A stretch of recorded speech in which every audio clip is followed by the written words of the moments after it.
하나님은 우리를 사랑하십니다. 우리를 지키시고 보호하십니다. 이런 하나님의 사랑을 부모님을 통해 어느 정도 알 수 있습니다. 부모님의 사랑을 통해 하나님의 사랑을 알 수 있습니다. 하나님의 사랑을 통해 부모님의 사랑을 또 알 수 있고, 또 부모님의 사랑을 통해 하나님을 알 수 있습니다. 세상에서 부모님의 사랑이 완전하진 않습니다만 하나님의 사랑을 가장 잘 보여주고 표현할 수 있는, 우리 느낄 수 있는 것이 부모님이 우리를 사랑하신 사랑입니다.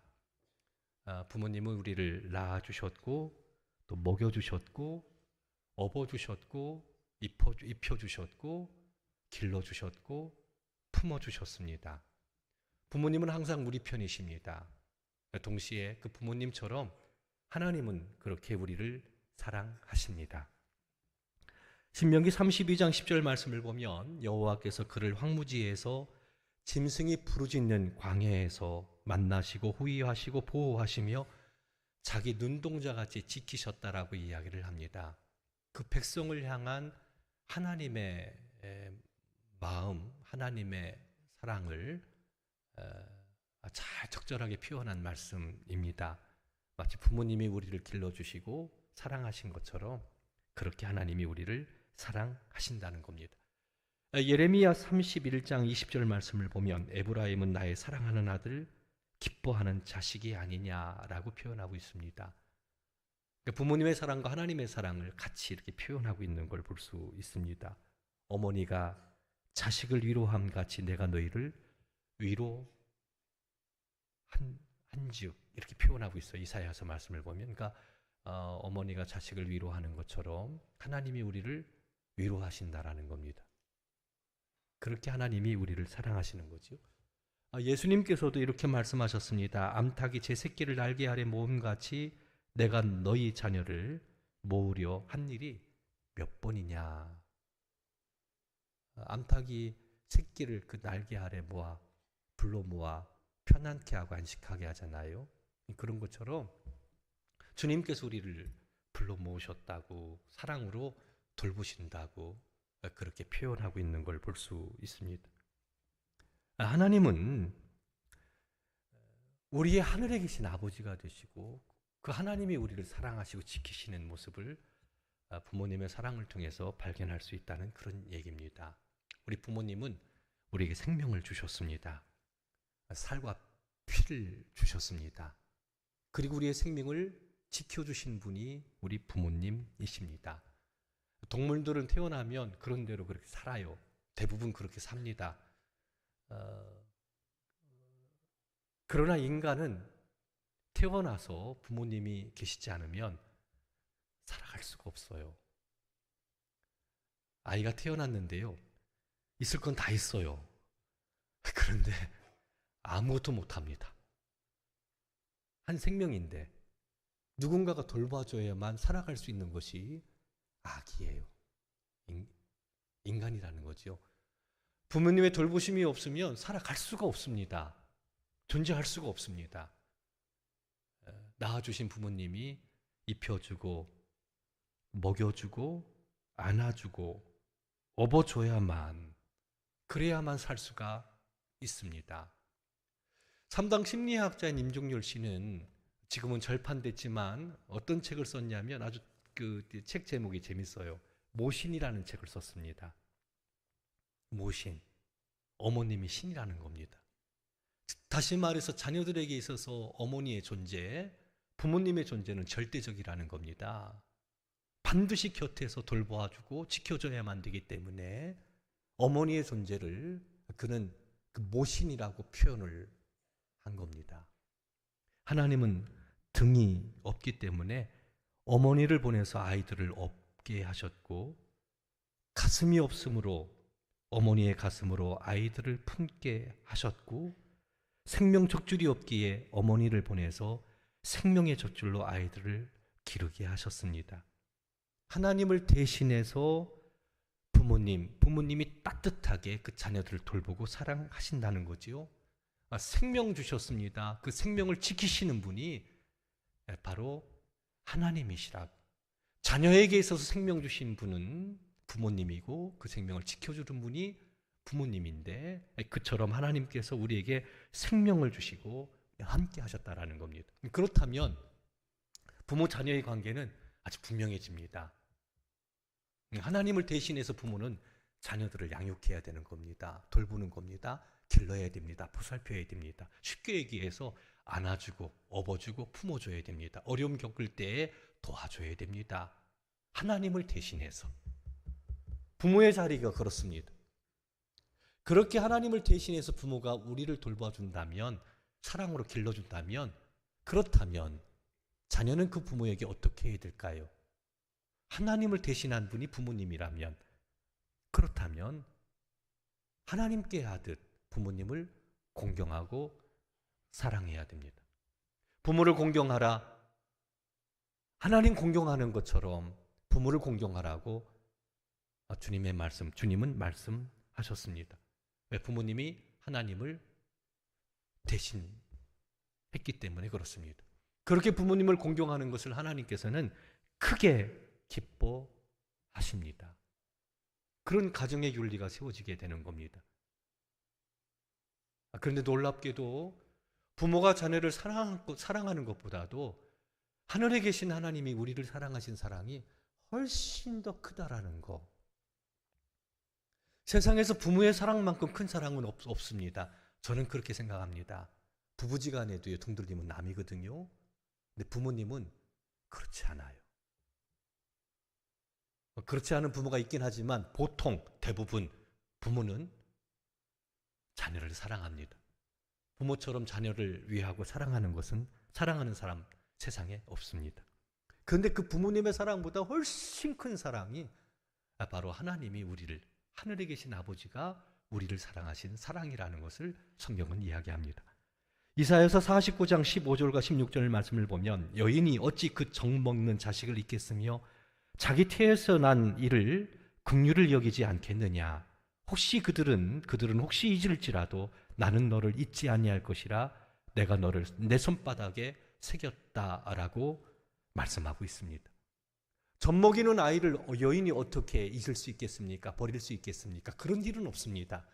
하지만 혹 그와 같은 일이 있다 할지라도, 있을 수 없는 일들이 일어난다 할지라도 하나님은, 하늘에 계신 우리 아버지는 우리를 결코 버리지 않는다라는 거, 잊어버리지 않는다라는 거. 그때 어떻게 잊어버리지 않는다라는 것을 표현하고 있습니까? 내 손바닥에다가 너를 새겼다라고 표현하고 있는 걸 볼 수 있습니다. 그러니까 하나님의 사랑이 부모님의 사랑보다 훨씬 더 위대하고 크다라는 부분들을 말씀하고 있는 걸 볼 수 있습니다. 육신의 부모님을 통해서 이 땅에 태어나게 하신 분이 하나님이십니다. 육신의 부모님을 통해서 우리를 돌보게 하신 분, 지켜주신 분이 하나님이십니다.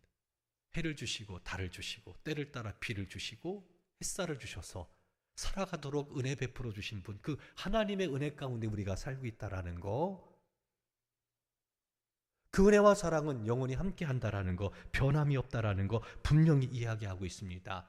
손바닥에다가 기록했다라는 것, 하나님 마음판에다가 우리를 새기고 그렇게 돌보신다라는 거, 하나님께서 우리를 그렇게 사랑하신다라는 거 꼭 기억하시기를 바랍니다. 그런 생명을 주셨는데, 그런데 죄와 허물로 죽어 있는 우리를 위해서 하나님께서는 우리의 영혼까지 살리기 위해서 어떤 일을 하셨냐면 아들까지도 아끼지 않고 내어주셨다라는 것을 꼭 기억해야 됩니다. 생명은 다 하나님이 주신 겁니다. 그런데 불행하게도 우리가 생명 갖고 삶을 살아갈 때 죄의 허물로 죽어 있다는 사실입니다. 하나님과 단절됐습니다. 심판 아래 살아가는 그런 존재인데, 이런 우리를 하나님이 사랑하셔서 하신 방법이 뭐냐? 우리를 구하시기 위해서 하신 것이 무엇이냐? 유일하신 아들 예수님을 세상에 보내신 겁니다. 요한일서 4장 9절을 보면 하나님의 사랑이 우리에게 이렇게 나타난 바 되었으니, 하나님의 사랑이 나타났다라는 겁니다. 어떻게 나타났느냐? 하나님이 자기의 독생자를 세상에 보내심은 그로 말미암아 우리를 살리려 하심이라 라고 표현하고 있습니다. 그를 살린다, 생명 주신다. 이걸 우리는 거듭남이라고 얘기합니다. 생명 없고 삶을 살아가지만 허물과 죄로 이 벽을 넘을 수가 없잖아요. 그 심판에 갇혀 있잖아요. 이런 우리를 다시 살리기 위해서, 새 생명을 주시기 위해서 거듭남이라고 표현합니다. 위로부터 나는 거. 어머니의 태로부터 났다 하면 또 한 번 나야 돼요. 그래야만 영광의 나라, 구원함에 이를 수가 있는데, 그것을 위해서 우리 하나님께서 하신 일은 유일하신 아들을 우리에게 보내주신 겁니다. 하나님이 세상을 이처럼 사랑하사 독생자를 주셨으니, 이 하나님의 사랑이 이렇게 나타났다라는 겁니다. 이게 십자가는 하나님이 우리를 어떻게 사랑하셨는지를 우리에게 단적으로 보여주는 거라는 거죠. 어떻게 죄인인 우리를 위해서 유일하신 아들까지 내줄 수 있겠습니까? 부모도 그렇게 못합니다. 그런데 하나님께서는 그 사랑이 얼마나 큰지 유일하신 아들까지 내주셔서 우리를 살리셨다고, 생명 주셨다고. 이 하나님의 사랑을 지금 가슴으로 느꼈으면 좋겠습니다. 십자가를 바라볼 때 나를 이렇게 사랑하시는 주님, 그래서 새 생명 주셨는데, 영생을 얻게 하셨는데, 근데 그 하나님이 그날에 필요한 양식을 주십니다. 주님 믿으시기를 바랍니다. 그날에 필요한 양식을 주시는데, 영광의 나라 이를 때까지 이스라엘 백성들에게 만나를 주셨던 것처럼 우리가 살아가는데 일용할 양식을 반드시 주십니다. 보살펴 주십니다. 지켜 주십니다. 이끌어 주십니다.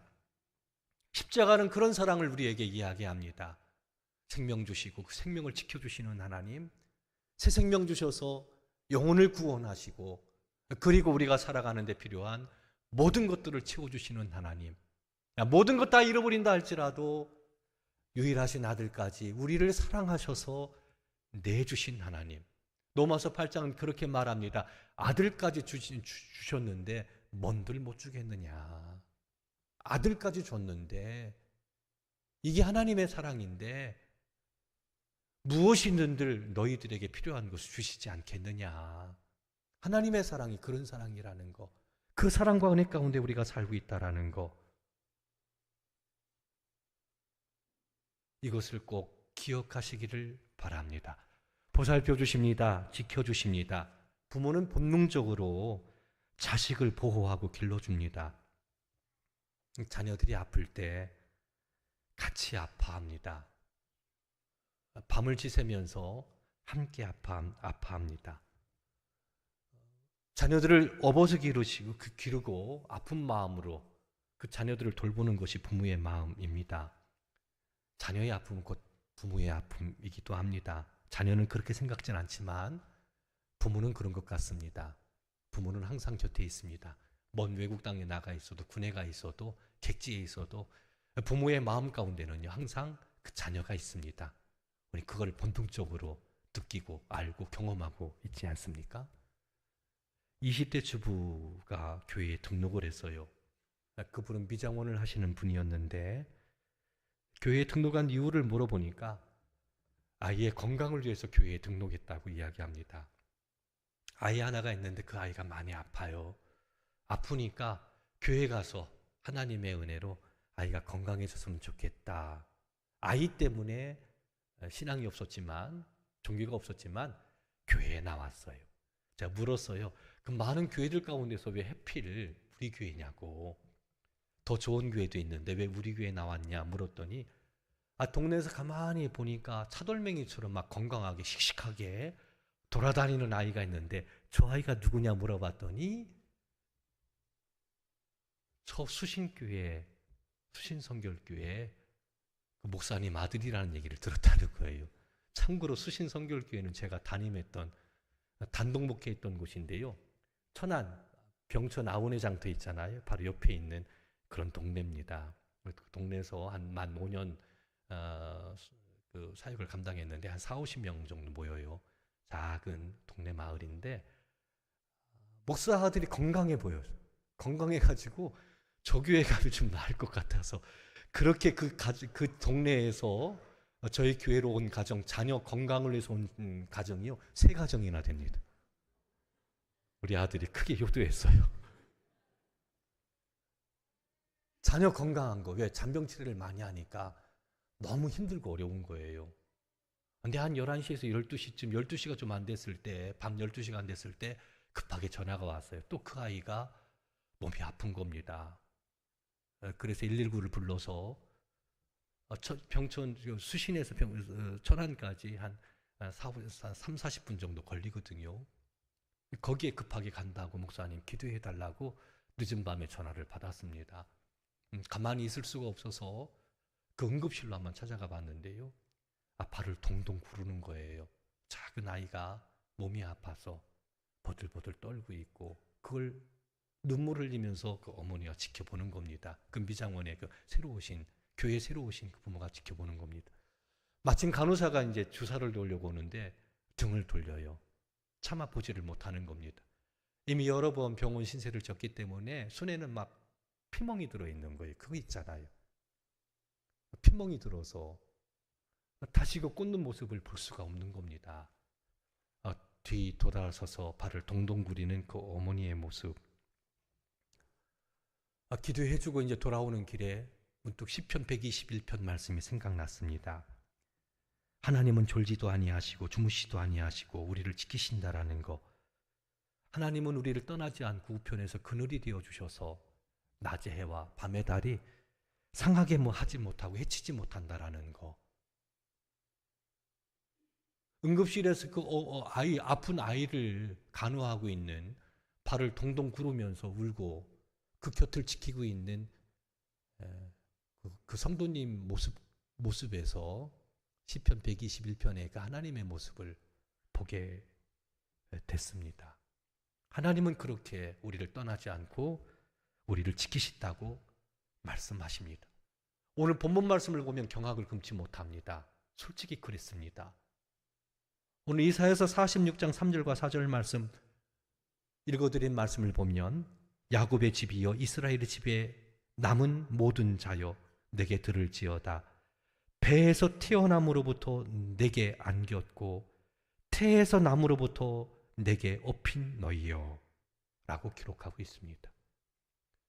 당시 이스라엘은 아주 힘든 시간을 보내야만 했습니다. 나라가 멸망했습니다.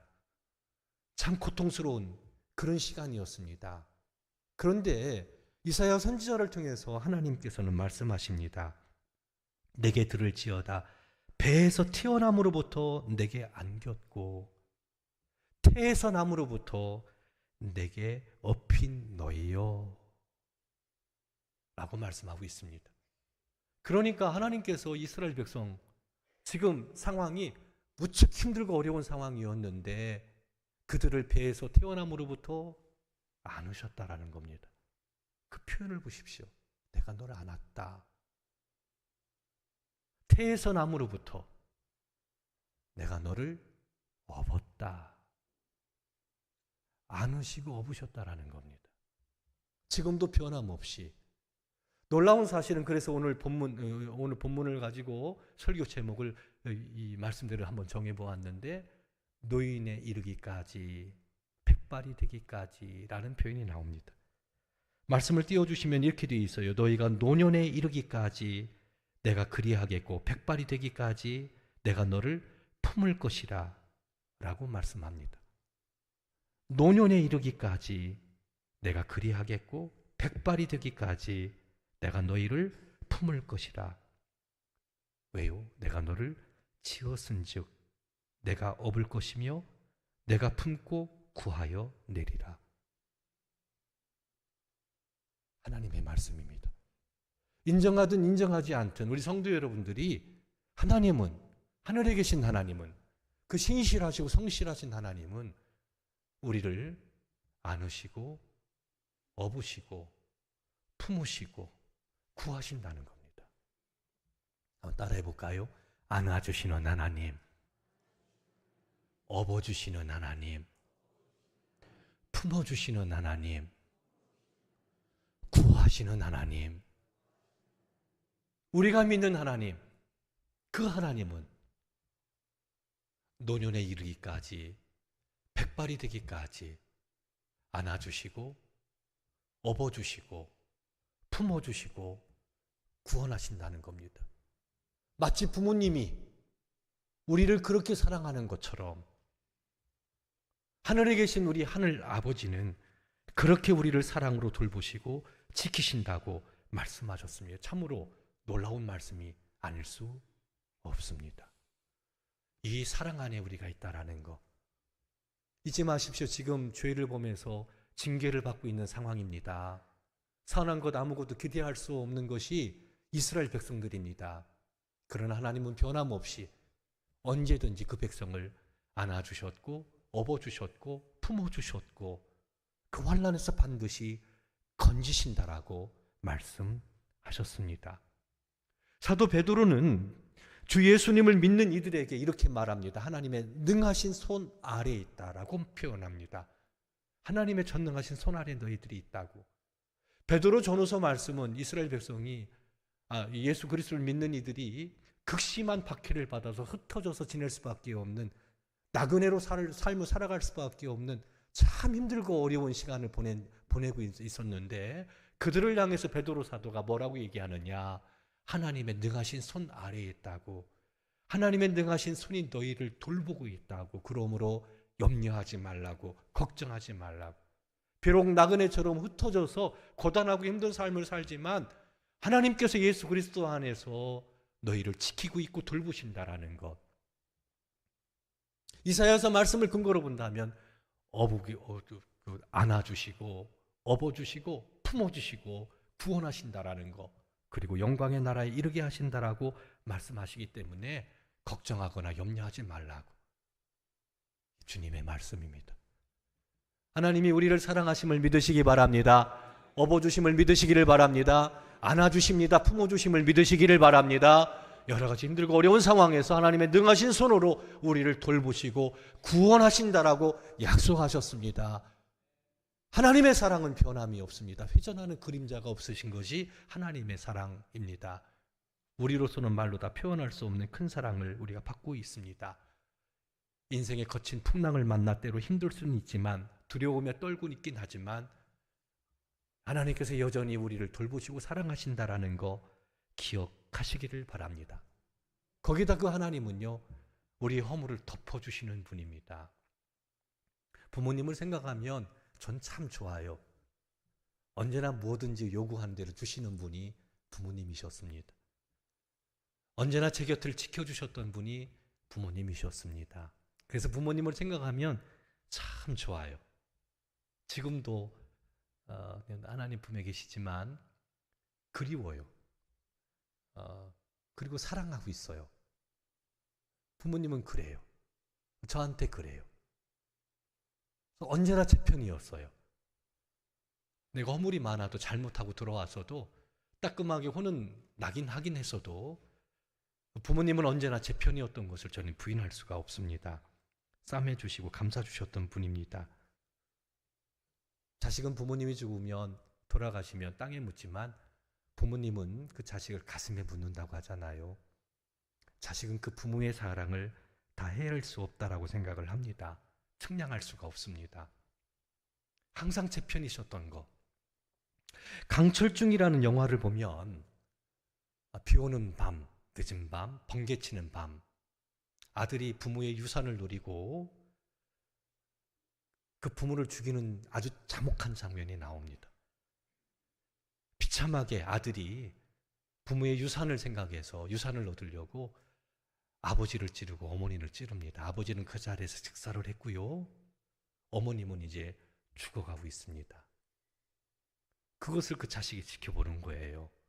돈 때문에 자식이 부모를 죽이는 겁니다. 근데 그 죽어가는 어머니가 말을 기어가면서 뭔가를 찾아서 입에다 물어요. 그게 뭐냐면 아들이 부모를 찌르면서 손톱이 좀 잘려져 나갔거든요. 그게 떨어졌단 말이에요. 죽어가면서 그 아들의 손톱을 본 겁니다. 그게 발견될까 봐 죽어가면서 기어가가지고 그 손톱을 들어 입에다 부는 거예요. 삼키는 겁니다. 부모님의 사랑. 그 영화를 보면서 야, 이 부모의 사랑은 돈 때문에 부모를 죽이는데 자식은 그렇게 하는데 부모는 죽어가면서도 그 허물을 덮어주기 위해서 그 자식의 허물을 덮어주기 위해서 그 손톱을 찾아가지고 이렇게 삼키는 부모님의 사랑에 그 사랑을 한번 생각을 해보았습니다. 부모에게 자식은 아주 특별한 존재입니다. 부모는 그 자식의 허물을 덮어줍니다. 창피한 것도 자식을 위한 것이라면 상관하지 않습니다. 그것이 부모입니다. 등록금이 좀 없었어요. 등록을 해야 되는데 등록금이 없습니다. 그게 참 집이 힘들고 어려웠습니다. 자식 등록금을 해줘야 되는데 돈은 없고 어머님이 할 수 있는 것은 지인들에게 연락하는 거예요.